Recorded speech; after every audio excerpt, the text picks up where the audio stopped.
desde lo peor, porque también sabemos que hubo mucha gente que hubiera hecho muchísimo más para que este proyecto fracasara. Y hemos normalizado la violencia. Esos tres factores parecen ser como los determinantes de nuestro tiempo. Hoy tenemos el placer de contar con la presencia de Óscar Murillo. Él es un investigador, historiador y docente que además está enfocado en los procesos relacionados contra la violencia, los derechos humanos, la democracia y no solamente en Colombia, sino también en Latinoamérica. Bienvenido, Óscar, a este espacio. ¿Cómo estás? Sara, muchas gracias por la invitación a conversar esta tarde.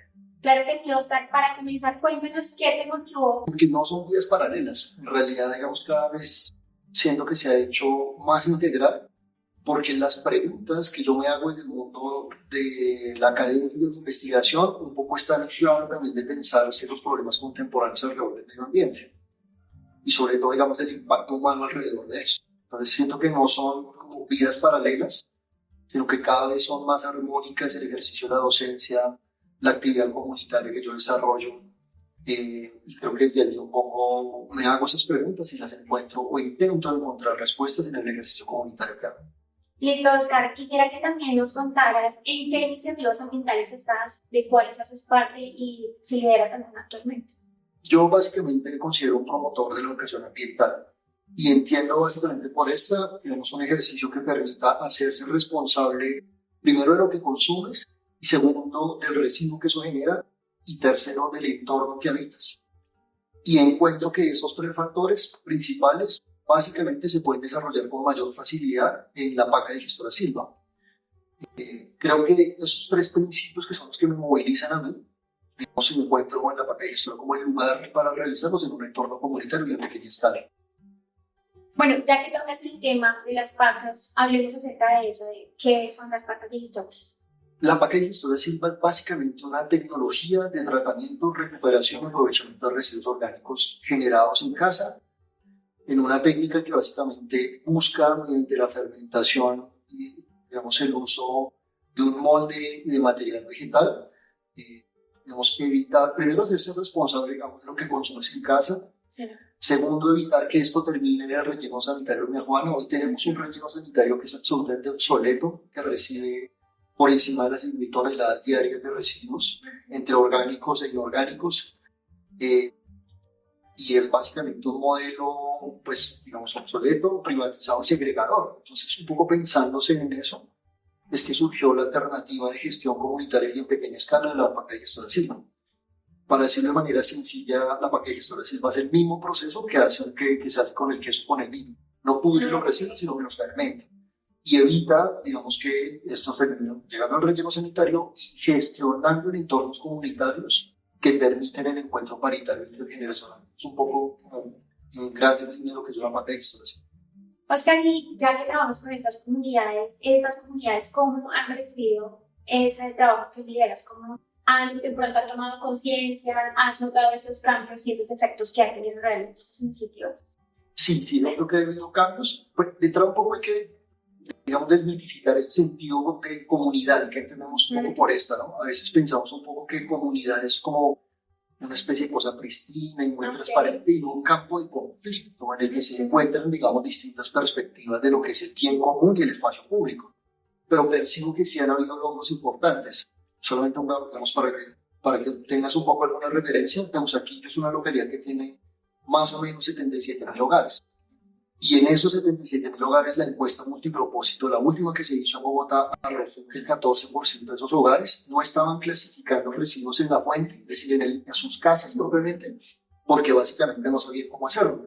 La Paca de Gestora Silva es una tecnología que, mediante ese ejercicio comunitario, permite de entrada un ejercicio de clasificación en la fuente y un proceso autogestionado de aprovechamiento del residuo orgánico. Y eso se traduce concretamente en que ya, el último dato que yo tengo es que se redujo más o menos a 50.000 toneladas los residuos que el operador que se encarga, digamos, de Teusaquillo recogió, digamos, en el 2023, y eso es más o menos 1.000 toneladas, un poco menos de lo que venía registrando el año pasado. O sea que sí hay un paso que puede parecer pequeño, pero es importante porque le está brindando a la gente la capacidad de gestionar en un entorno comunitario y en pequeña escala sus residuos orgánicos. Y eso ya es un primer avance importante. Claro, y es que primero hay que generar una conciencia para que desde las casas empecemos a aprender eso, porque muchas veces ni siquiera en las casas nuestros padres no tienen como ese conocimiento, entonces pues es difícil también como apropiarnos del medio ambiente y todo esto. Quisiera que también nos hablaras acerca de las tejedoras de redes de educación ambiental. ¿Qué es esto? Teusaquillo Tejedora de Redes de Educación Ambiental es un proceso. Para decirlo de manera muy sencilla, vemos que hay dos maneras de implementar procesos de educación ambiental. Una que son los PRA, que son básicamente los modelos de gestión, los modelos de educación ambiental que se desarrollan en entornos escolares institucionalizados. Y los PROCEA, que son procesos de educación ambiental de corte ciudadano y que se buscan desarrollar en entornos comunitarios y no convencionales, es decir, cosas por fuera del aula. Este proceda, digamos que es un proceda que se implementó gracias a los presupuestos participativos, que es un mecanismo, ¿no?, de participación ciudadana que se ha implementado en Bogotá, que prioriza y define hacia dónde invertir el recurso público. Y este es un proyecto poco que comenzamos a valorar a partir, digamos, de los más de 980 apoyos ciudadanos que nos respaldaron, digamos, mediante un ejercicio de elección, que si bien no nos dio el primer lugar, con un ejercicio de control social, pero logramos descubrir un poco que la localidad de Teusaquillo tenía los recursos para implementar un PROCEA, que en este caso fue Teusaquillo Tejedora de Redes de Educación Ambiental. Hablamos de que has trabajado como frente a la localidad de Teusaquillo. De pronto está en tus planes irte hacia otras localidades, empezar también a trabajar de mano con otras localidades, o por ahora qué has pensado con respecto a eso. La PAC de Gestión de Silvaya es un movimiento social y comunitario en el país. Si no depende un poco de una sola persona. Eso digamos que ya hoy habla bien, digamos, del movimiento. Y siento que el ejercicio que nos abrió paso con el PROCEA pues fue una escuela, sobre todo de participación, así lo hemos llamado, porque básicamente, como lo señalabas hace un momento, pues la conciencia no surge de la nada. Entonces, si tú le das a la población y a la comunidad un saber, una capacidad instalada de visibilización, estás empezando a transformar en pequeña escala los entornos comunitarios alrededor del cuidado ambiental. Siento que esos son los tres elementos básicamente que contiene el PROCEA. Básicamente le digo a la gente, usted puede aprender alrededor de avistamiento de aves, fauna urbana y otra serie de saberes necesarios para el cuidado ambiental, junto a las herramientas que le permitieran una capacidad instalada para autogestionar sus procesos. Y 18 señaléticas instaladas en toda la localidad que permiten que cualquier transeúnte pueda reconocer pues, los lugares habitados en términos de reconocer los ecosistemas y qué colectivos humanos están cuidando de estos.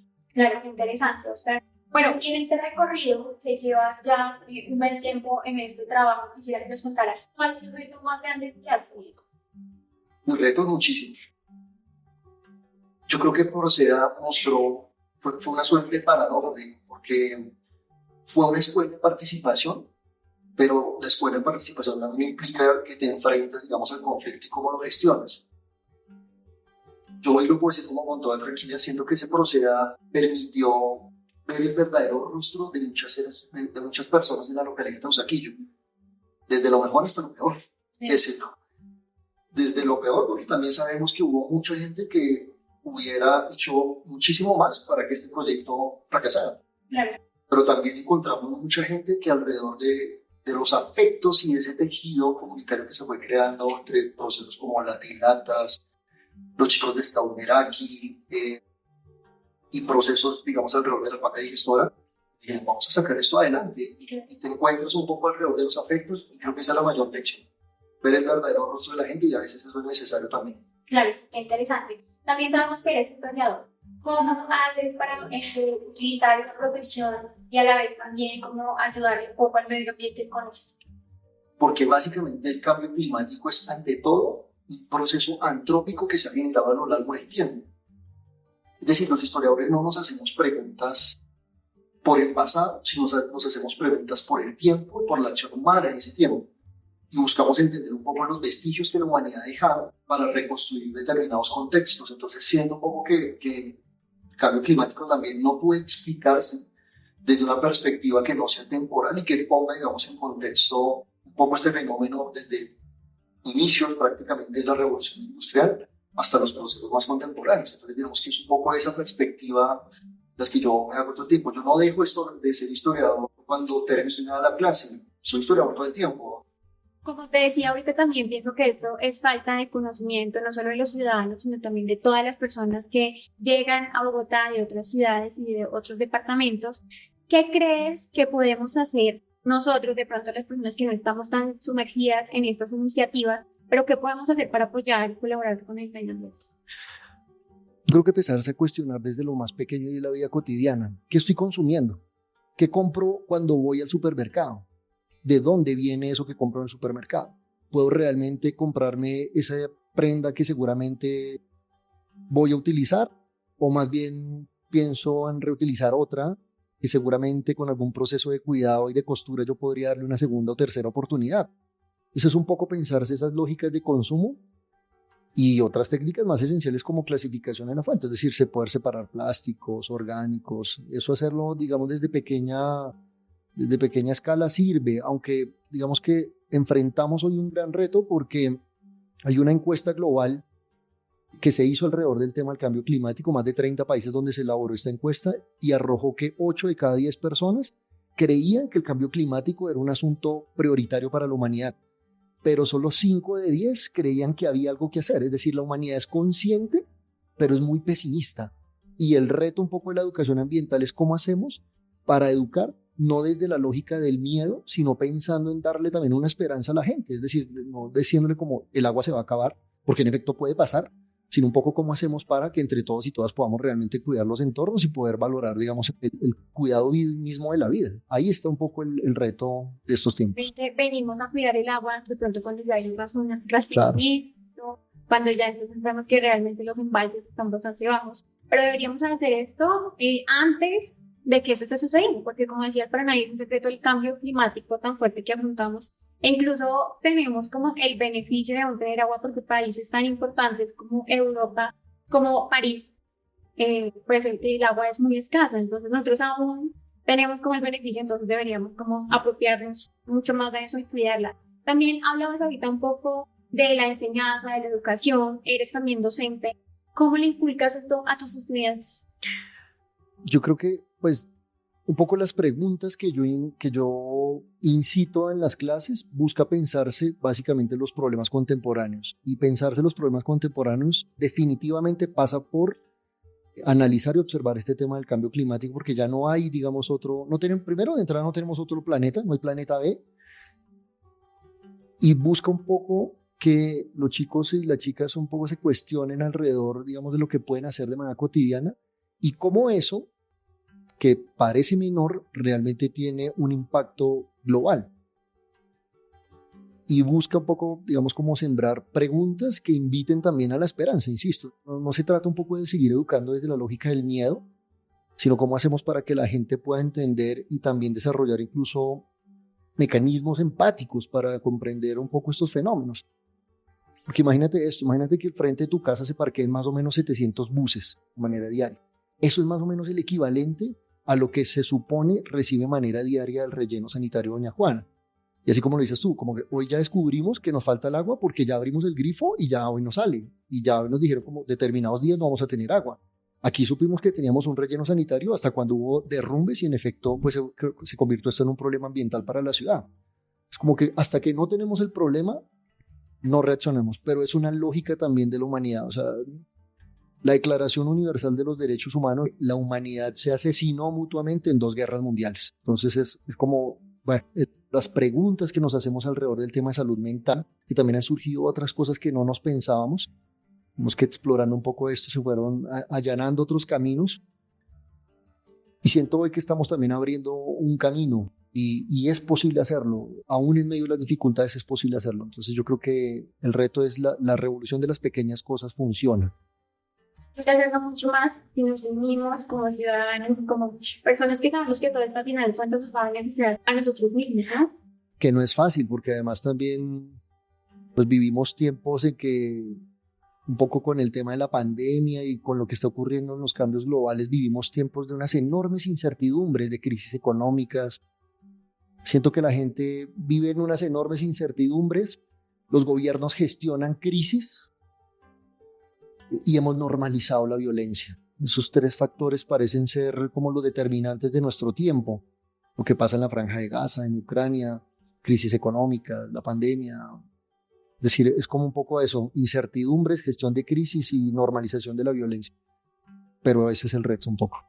Cuéntanos cuál es ese proyecto que te ha marcado con respecto al medio ambiente. Uy, siento que muchos, pero creo que sacar adelante un proyecto que estaba en medio de unas enormes dificultades como este Procea, de Teusaquillo Tejedora de Redes de Educación Ambiental, probó que es posible que la ciudadanía desate, promueva e incentive redes de cooperación.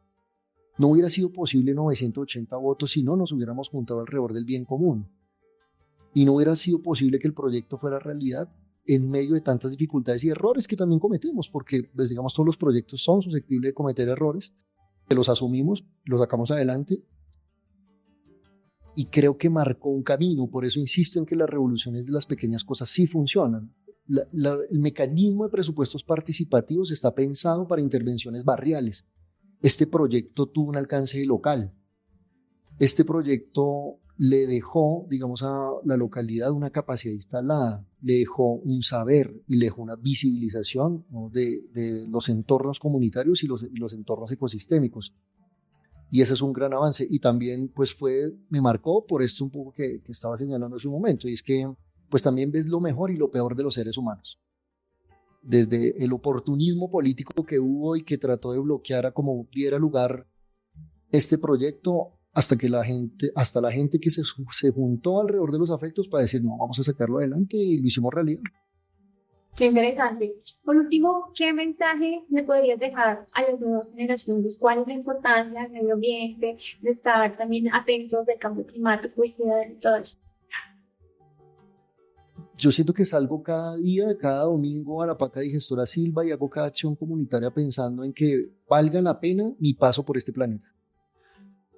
Siento que, o yo personalmente soy todavía un creyente y defensor de la teoría crítica, y pensando un poco en lo que alguna vez señalaba Herbert Marcuse, la vida es digna de vivirse y la sociedad cuenta con los recursos y las posibilidades para hacer realidad ese principio de vida digna. Y yo, digamos que me esfuerzo en el día a día con esos dos principios. Creo que en la vida, el día que deje de pensar eso, consideraré otra alternativa.